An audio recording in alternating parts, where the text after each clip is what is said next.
This IRS employee agreed to talk with me but doesn't want us to use their name because they don't want to get into any trouble. The source works inside the IRS Exempt Organizations Office, which we now know is at the center of a federal investigation.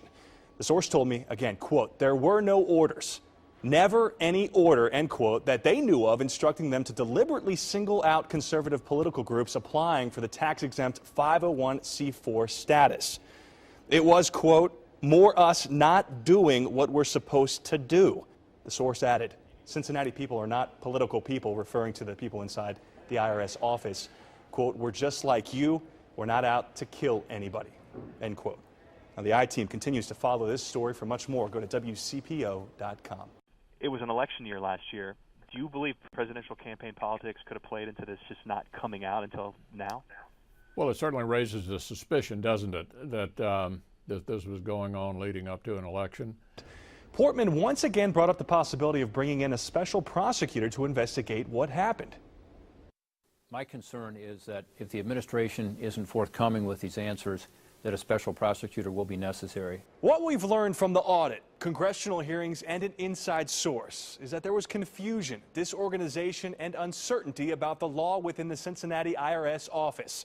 One worker told me there were no politics motivating their actions, but many lawmakers think this is political, and they're trying to figure out who is to blame.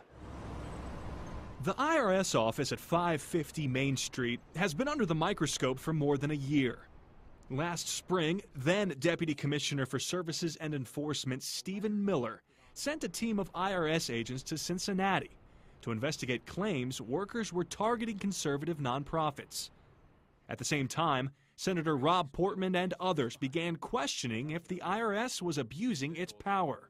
So for 6 weeks, from March 23rd, when you sent your team down to Cincinnati to find out what was going on, to May 3rd, you didn't bother to ask for any kind of interim report or updates from the team that you tasked with investigating these serious allegations? No, sir. I don't believe I did. Miller testified that he became aware of what was going on in May of 2012, but never notified Congress. More insight to what happened in Cincinnati could come from this woman, Lois Lerner. Wednesday, Lerner declined to answer questions on Capitol Hill. But here's what we know. She joined the IRS in 2001 and became director of the Exempt Organizations Office in 2006.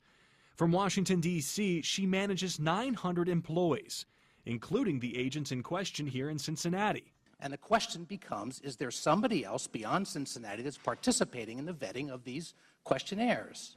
So who gave the Cincinnati unit its orders? Did the orders come from inside this building or from Washington, D.C.? Last week, Steve Miller says that it was the work of 2 rogue Cincinnati IRS workers. But the Inspector General's audit says that the workers here did make efforts to contact their higher-ups in Washington. The audit says Cincinnati's questions to Washington went unanswered for 13 months. The I-Team obtained emails from June 2011 showing IRS employees asking for guidance on the criteria to be used to filter applications. This is the first time we have seen internal documents detailing the so-called BOLO list to single out conservative groups. Last week, the Congressional Oversight Committee requested interviews with 5 IRS employees, including at least 3 from Cincinnati. Congress continues to ask questions.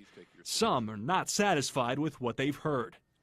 If this committee is prevented by obstruction or by refusal to answer the questions that we need to get to the bottom of this, you will leave us no alternative but to ask for the appointment of a special prosecutor. Thursday, Senator Portman told the I-Team he would like to see a special prosecutor appointed to this case.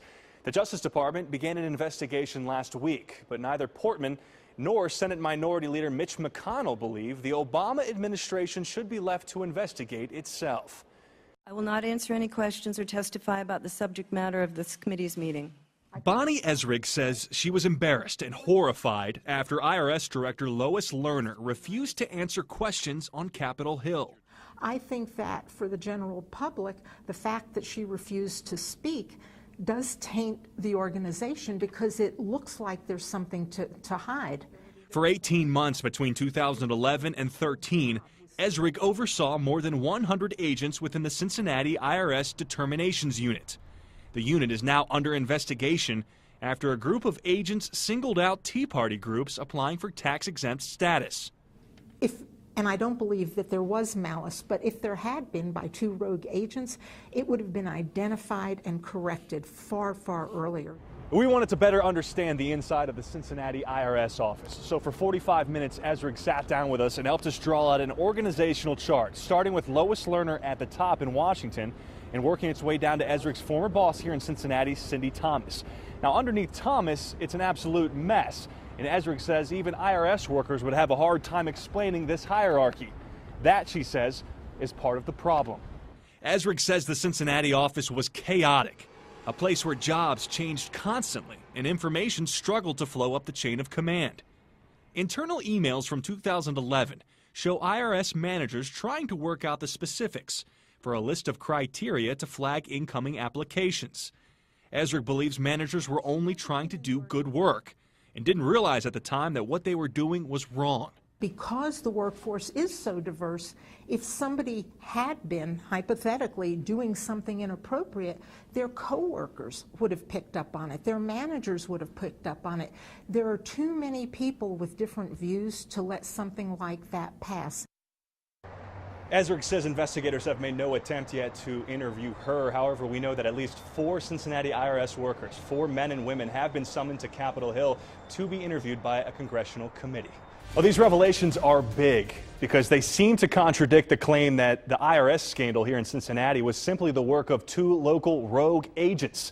The Wall Street Journal obtained copies of transcribed interviews conducted between congressional investigators and 2 Cincinnati workers. Now, according to the Journal, in March of 2010, local worker Gary Muthert was one of the first Cincinnati agents to begin selecting and setting aside Tea Party applications for extra scrutiny. The agents in the Cincinnati IRS office are not talking, but now former agents are starting to come forward to not only defend them, but to offer more insight into what exactly goes on inside 550 Main Street. People may talk politics, but as to working the returns, people in the service, in the field, are concerned with one thing: the law. Ronald Rand was an IRS agent in Cincinnati for 35 years. He says people don't understand what that world is like. Some of the attorneys I dealt with, I knew which ones were big in the Republican Party, some of them big in the Democratic Party. It didn't make any difference. We're dealing with the tax code. Rand doesn't believe politics motivated several Cincinnati men and women to single out conservative groups filing for tax-exempt status. To the outside person, and I have to admit that the terms definitely seem like you were politically motivated. The Treasury Inspector General found agents used keywords like Tea Party, Patriot, and 912 to set aside tax applications. This week, leaked interviews between Cincinnati workers and investigators revealed IRS officials in Washington offered guidance in the targeting of conservative groups. Washington reviews stuff. That is their job. I don't believe that there were rogue agents. Bonnie Esrig, another retired Cincinnati agent, worked in exempt organizations, the office at the center of the IRS scandal. I think that there were some errors. I don't think that there was an intent to treat one group different than the others. But plenty of lawmakers do think this is political. So far, there have been 5 congressional hearings, and at least 4 Cincinnati IRS workers have been interviewed by congressional investigators. Congressional investigators interviewed 4 Cincinnati IRS agents about their involvement in the targeting of Tea Party groups applying for tax breaks. Well, now a lawmaker on Capitol Hill is offering to release all of their transcribed questions and answers, hours and hours of interviews, to prove he says that the White House didn't know what was going on here in Cincinnati. Congressman Elijah Cummings says if Oversight Committee Chairman Darrell Issa does not release the interviews with Cincinnati IRS workers, then he will. I will talk to the chairman again. I've written him and begged him to release the transcripts. I want them released, but if he doesn't, I'll release them by the end of the week. Cummings already released portions of the interviews, including one with a Cincinnati IRS screening group manager who was only identified as being a conservative Republican. Question: Do you have any reason to believe that anyone in the White House was involved in the decision to screen Tea Party cases? Answer: I have no reason to believe that. Question: are you aware of any political bias by employees in the Cincinnati office against conservative views? Answer: I'm not aware of that. Democratic staffers say none of the 4 other IRS employees interviewed stated they were aware of political bias or motivation playing any role in the development or screening of cases. Based upon everything I've seen, the case is solved. And if it were me, I would wrap this case up and move on. Now, Congressman Issa released a statement disavowing everything that Cummings said on Sunday, adding that this scandal is nowhere close to being solved. We contacted Issa's spokespeople about the release of the transcripts in their entirety this week, and they said they're still discussing whether or not they will. As Cummings said, if Issa does not, he will this week.